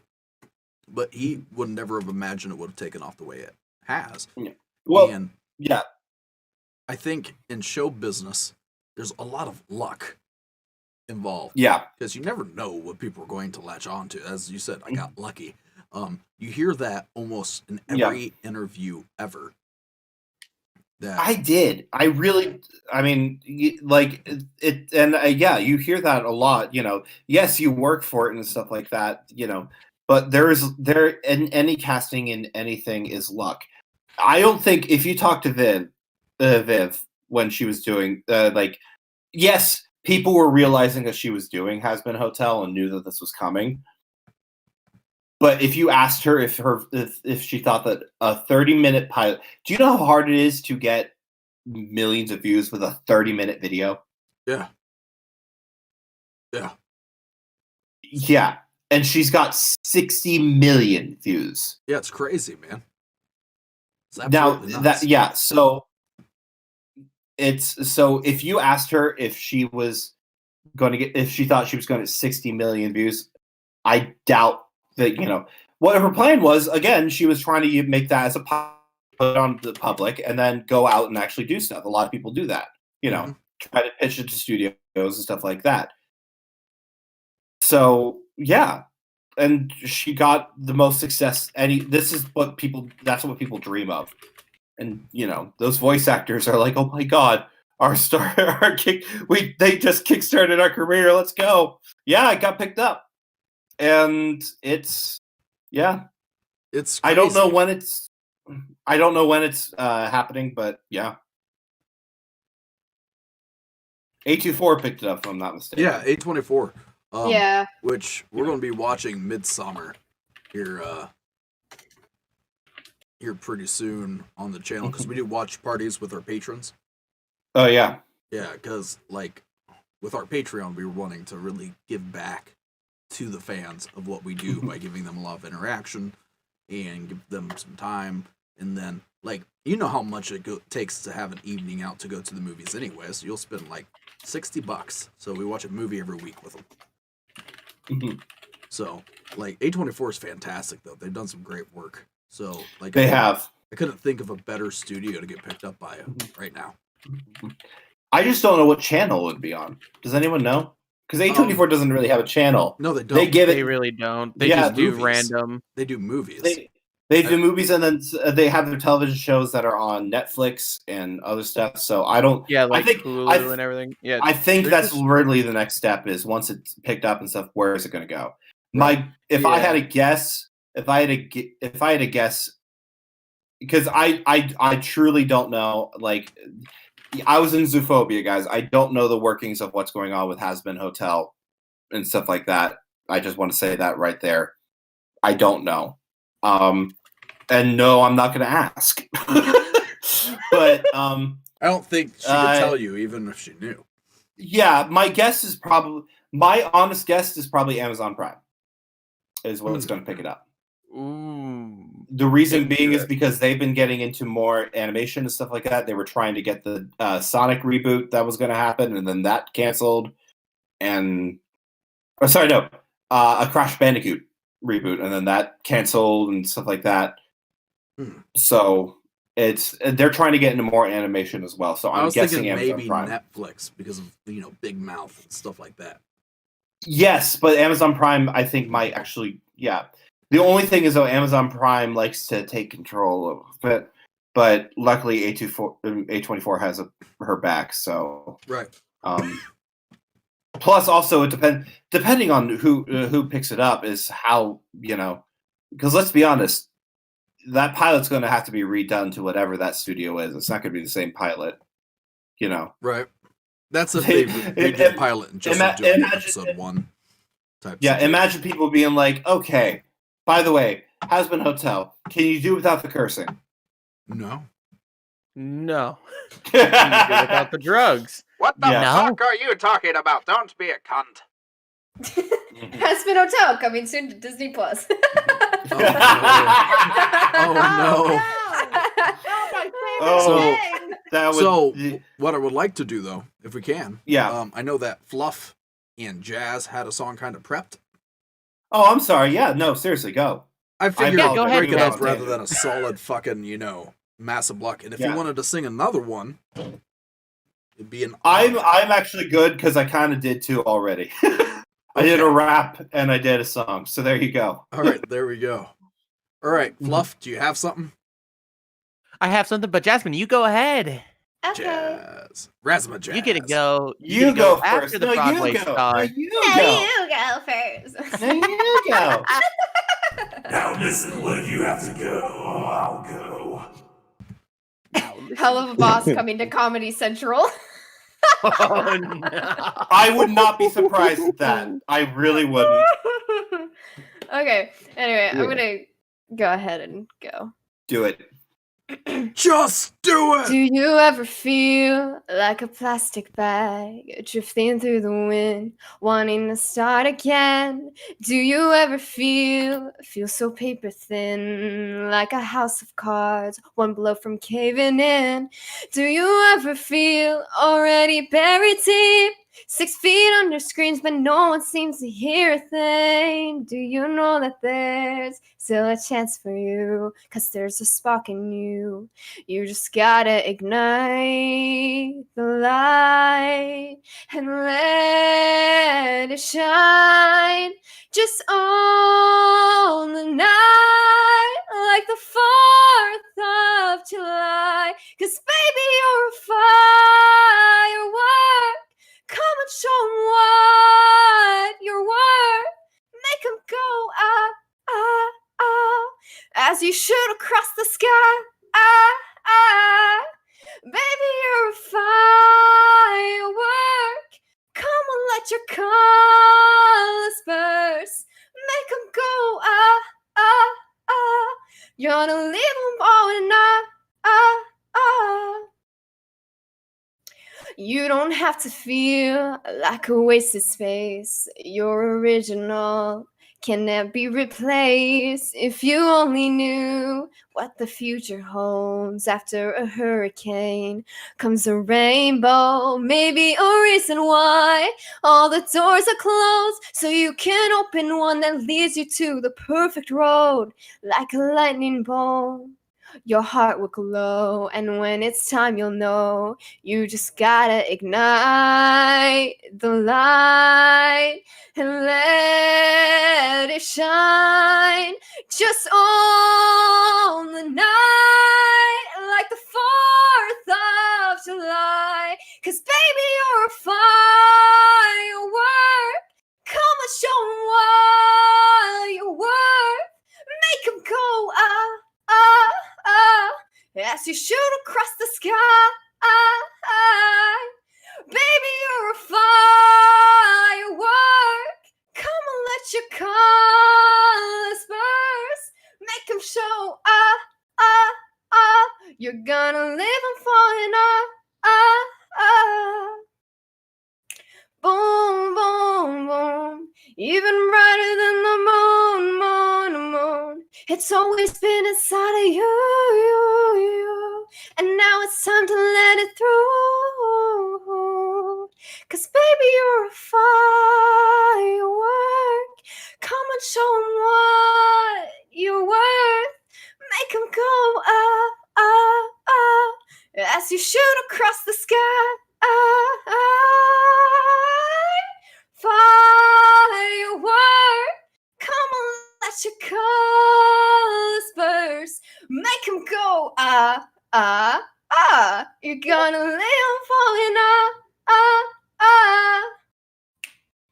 boom, boom, boom. Even brighter than the moon, moon, moon.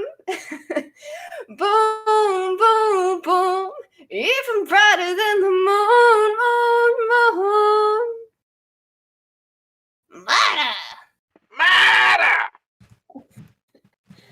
Weird Jasmine singing. Round of applause, round of applause. Thank you.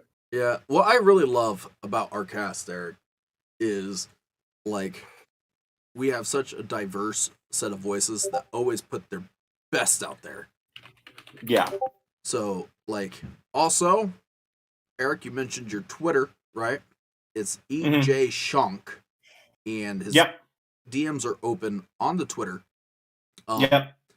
If you're in Discord, he will not talk to you on Discord. Don't do it. Twitter, right? That's his preferred avenue to discuss with people who are wanting to reach out to him. So, like, just hit him up there, and, you know, and if he has merchandise, buy his merch. Do it, because I told you to. And, yeah. So, Fluff, do you want to hit us with a song?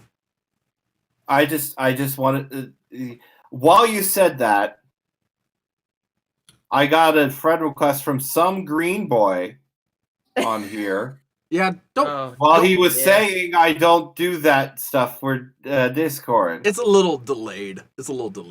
So yeah, I know it's okay. So it's okay. But no, I would prefer on Twitter, just because I do keep Discord as for personal friends and for stuff like this. And you know, for professional reasons as well. Yeah. So I will gladly answer questions on Twitter and such. Yeah, absolutely. So yeah, and who knows? I might be back. I had a lot of fun here. So yeah, I mean, you could come anytime and do as much singing or talk about testicle sea foam goddesses as much as you want, man. 100%. Many of those words can be taken out of context. I am saying this again because I'm getting them. Please refer questions to the Twitter, not Discord. Twitter, not Discord. So don't make him block you. Okay. Don't make him do it. It's okay. I'm just saying I'm not mad. So just Just letting you guys. Twitter, not Discord. Yeah, sometimes people accidentally hit the button when they look at the profile too. Yeah, it's okay. Don't worry, man. I'm not mad. I'm just reminding, and then Right. Yeah. So don't worry. I'm not. We gotta always follow people's preferences on avenues of contact. Yep. Like that's important. If we want to have special guests come in here, we guys can't be having you, like hitting them up in ways that they don't want. Otherwise, we're going to have to like change up our way that we stream. So don't make it hard on us. Yep. Don't ruin the fun for everybody. As I always say. Don't worry, you're not ruining any fun. Don't be cunts, kids. Just don't do it. Which we have one more song, I believe, don't we? Yeah, we do. Fluffernutter.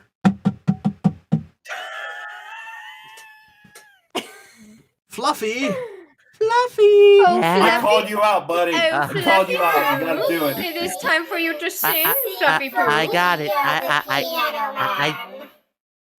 I think I got the message. All right. 18. Anyways. No. The first opening lines All of right. 18 naked cowboys in the showers at Ram Ranch. All right, here we go. We'll have to share. I'll have to send Eric that lyrical mastery of the song later. I think it'll be worth a laugh, Eric. It always seems more quiet in the dark. It always feels so stark. How silence grows under the moon. Constellations gone so soon. I used to think that I was bold. I used to think love would be fun.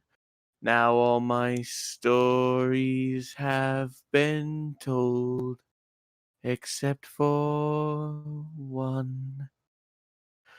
As the stars start to align, I hope you take it as a sign that you'll be okay. Everything will be okay.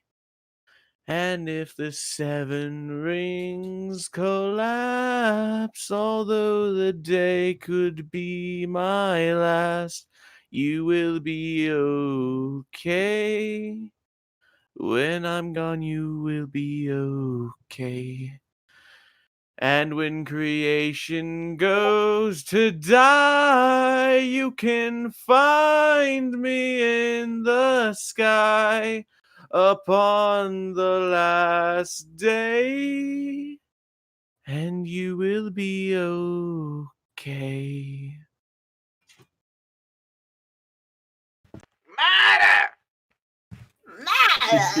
Thanks for stealing my outro song, Fluff. I wanted to hit those high notes. Deal with it. I wanted to hit those high notes, man. Deal with it. Well, you can. Bitch. This is a family-friendly show, Jasmine. How dare? No, it's not. What are you talking about? What are you on about? This fucking bullshit of a fucking of a show ain't even fucking close. Can I just say with the one I do in Slightly Damned, my character doesn't curse, and I love making sweet characters curse. Oh, we love doing that to Crimson too. Well, just like because I'll just be like, he talks like this all the time. He's a little kid. Well, fuck me. What are you doing? I laugh so hard. One of our cast members, or one of my favorite things to do is ask one of our cast members. She never curses except when she gets like really upset or for voice acting. So she's like, "Pardon my language, but screw you." She does that all the time. And then apologizes afterwards. I'm sorry. I didn't mean to get so intense. I also love making my kid characters ask the innocent characters ask what these random things are. Like, hey, what's bukkake? Yeah, she does the same thing. She's literally that. 110%. She is a gem. She She is a gem. Like, I've never met somebody so pure in my life, and it's so genuine. And it's genuine. Oh, and she's never watched adult she's a cartoons has-been before. fan? She's never And watched. she's a has-been? She's never watched an adult cartoon before. Has been, and she voice acts on this channel.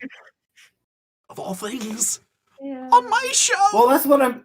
Well, you know what? That's what I mean by don't censor yourself, kids. Just do whatever you know. Do whatever you got to do. It's great. You hear that, kids? Cuss. Are you ready, kids? No, I didn't say. I didn't say that. I said don't censor yourself when it comes to going roles. I mean, have dignity. And there's a difference between uncensor yourself and dignity. When someone asked me to play a character and said, "Oh, by the way, he's actually a sympathetic pedophile," I'm like, "Oh, no." Oh no. There's a difference again. Integrity, dignity is different than censoring. You know what I mean? You just gotta know. I'm sorry, but those just two words just don't collide together. They don't. They And I don't. don't understand what. This is what happens when you join backstage. You'll get people who are like, okay, you're a voice actor. Okay, I'm doing this. Do you want to do it? It's for free. It's for a student project. And I'm like, no. The free is not the problem. Believe it or not. Yes, I would like to get paid. I have a degree that makes me technically a professional. I have a piece of paper that proves that I have paid a lot of money. For school. But right. Had to clarify there. Had to clarify. But I've paid a lot of money. So I'd like to get a little bit back. But no, I just wanted to plug something else here while I'm here. So if people want to know what I'm doing, what mostly I am doing right now is I am part of a YouTube group called Starforce Media. Mm-hmm. Starforce Media is a group that we do comic dubs. Currently, we are doing stuff of TMNT, Transformers, Slightly Damned, and Sonic the Hedgehog. Okay. Yep. Jasmine has posted that. Yeah, Starforce Media. So this is literally one of the first groups I joined when I was started out voice acting. This is what I do. When I started doing comic dubs, I play Donatello in Teenage Mutant Ninja Turtles as well as Casey Jones. In Transformers, I play First Aid, just a smaller character. Going to play Shadow. So, Edgelord McGee. He's edgier and he is so edgy, he's edgier than anyone in Has Been or in Helva. It's true. It's true. I'm true. Waiting. You're waiting. I'm waiting for those edgy characters just to come in for one episode, and then that'll be it. Although then again, Stoles' daughter, who's like, "What are you listening to?" I'm listening to Burn Everything. So that's a little. My whole edgy. world is burning around me. My whole world is burning by around Fuck me. You, Dad. Delightful. It's a band. How charming. That's weird. It's not what I mean. We are Fuck You, Dad, and we are What World's Burning Down Around Me. Yeah. So I love edgy characters though, man. They're kind of like low key my favorite. I love playing edgy characters. Like, oh yeah. I also, I've come up. And I developed my own voice for Valentino. I like playing the gangster. The gangster is so much fun. You know what I mean? Like the really just gritty, grimy character you love to hate. It's a lot of fun. Also, I'm posting in here as well. This is where Slightly Damned is going to be going to. We will be auditioning for characters sooner or later. Oh, really? It's going to be auditions and stuff like that. So follow along with them. Do you need any scary guys? Currently, they're looking for a person of color. to voice a character in a 1000 Deaths comic dub. Okay. I will say none of this is paid work. I will say that. We don't pay our voice actors here either. Yeah. How dare you? No. I just don't. I don't have the money to do so. We pay our editors. A cast of 12. Yeah. But there's also a Discord there. I am in that Discord. I'm not active in that one, but I am in that one. They welcome all. And you'll get, stuff like that. I'm not, but there's I'm not active in several Discords, but I'm still part of it. Again, that's sort of the professional type thing, and but yeah, and they don't have a YouTube just yet. There's going to be once they get some stuff taken care of with trailers and stuff, but that's what's going to happen. On this channel, we'd be glad to partner up with them and help promote. Do some cross work together and stuff like that. Absolutely. We're going to MythWorks Studio is very much into paid content, like as an original content that we're getting stuff from the creators saying yes, you can get monetized for this. Right. So we're the same. I don't know how. Yeah, I don't know how. Honestly, you'd have to talk to them if you want to do that. I can give you contact, Crowley, if you need to. But But I don't know about not safe for work stuff and everything. But we're savages. I don't know if they're going to be doing a lot of stuff. Right. So it just depends. I don't know. I have not done. I don't know what they're doing exactly with because there's some cursing and stuff like that in Slightly Damned, but I have not read 1000 Deaths. So, we'll yes, I'm not in every project, but no, I'm still technically. You guys have more subs than I do, so yeah, we're doing okay. We're doing okay. Yeah, so I'm not. I'm one of those people who's like I'm trying to get more into voiceover. I got a lucky break with a big 7 million views. I'm like, it's like, holy crap! People have seen 7 million. About 7 million people have seen the perform, which is incredible. Right. Yeah. So so yeah. I mean, there's good. Yeah. It's. It sounds like you feel very blessed for your opportunity.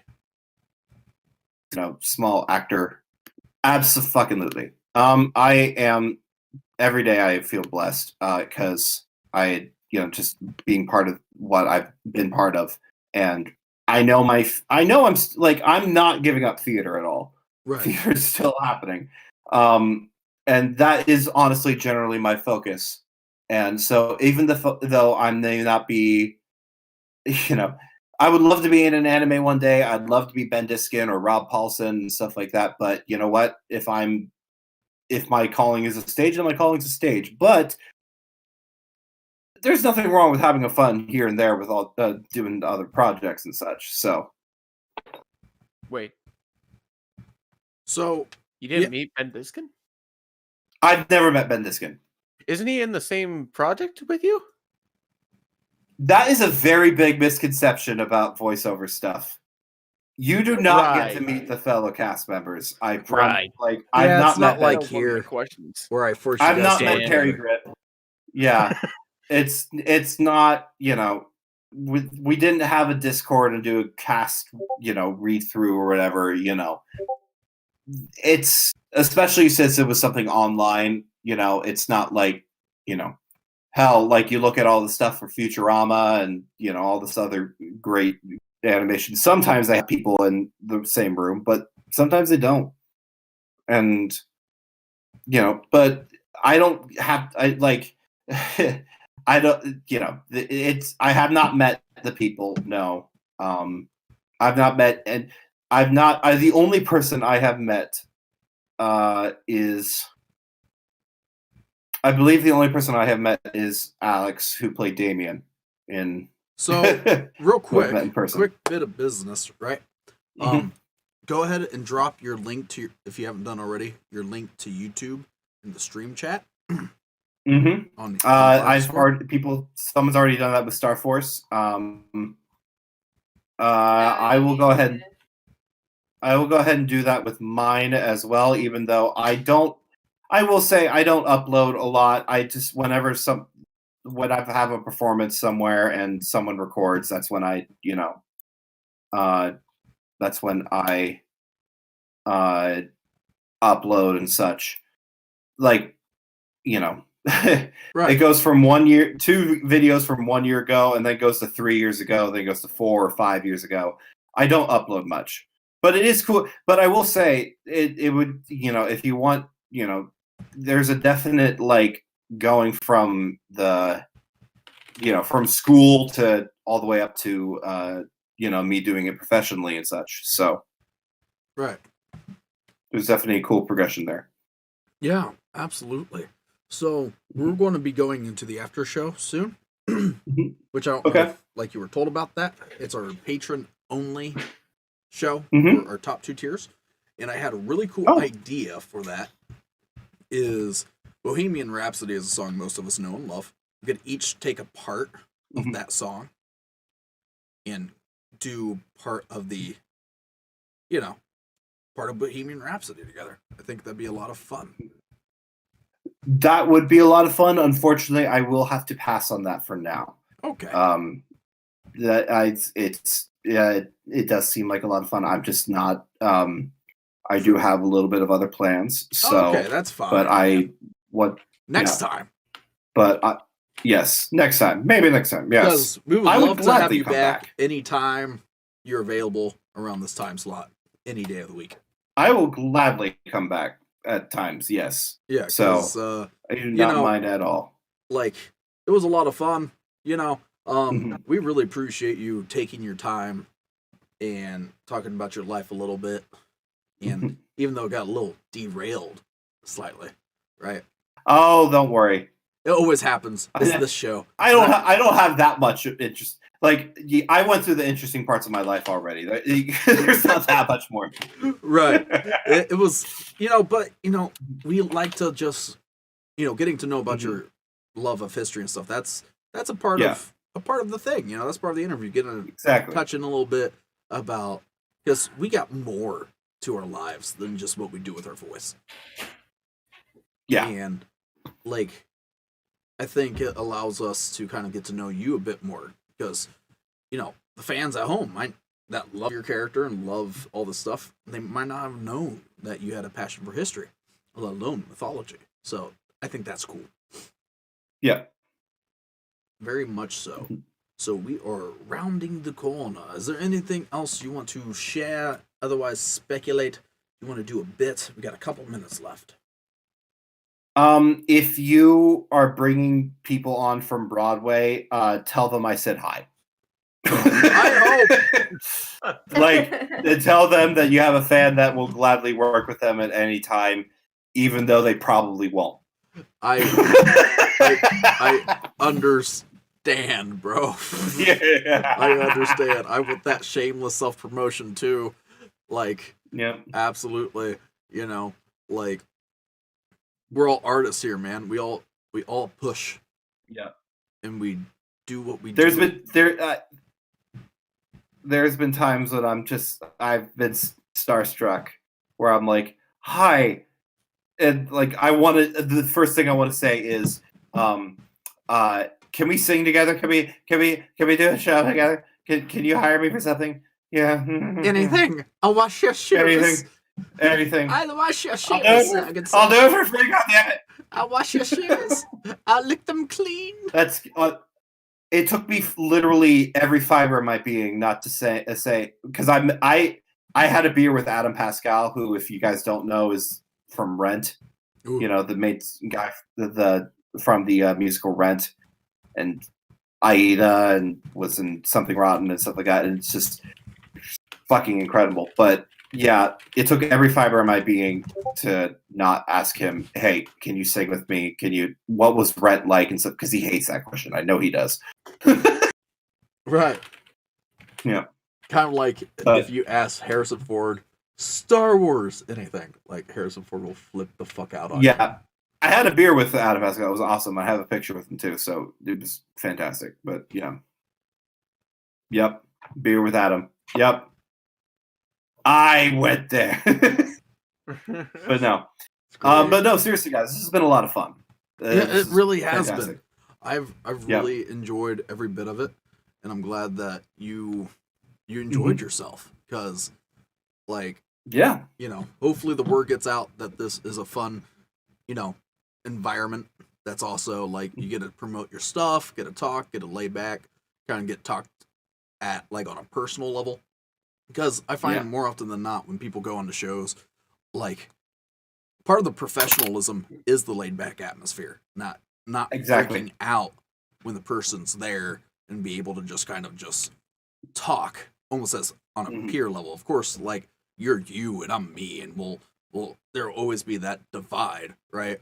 But the last thing a person wants to do who's had any kind of success is spend 2 hours getting their ass kissed about everything they've done, because they got a million other motherfuckers in their life doing it. So I'm super grateful for the opportunity. So without further ado, I think I'll close the show. Well, folks, it's been a wonderful time. Right. I want to thank Eric for coming out today and talking about his tiddlywink, specifically the part where Kronos ripped off his balls, turned into sea foam, and turned into Aphrodite. The more you know! But remember to like, comment, and subscribe, and to share with all of your pitiful friends, and to ring the bell because Daddy's hungry. We have much. We have a Patreon. Make sure to sign up for that, and also go check out Shonk's Shonky Self on all the different platforms that he's doing. He's doing great work, and he's going to continue to do so. Also, when he eventually gets onto Broadway, tell him that Alastor sent you. Now, as I always say on this show, self-love is the best kind of love, so grab your lotion, your lube, and your vibrators, and rub one out for me!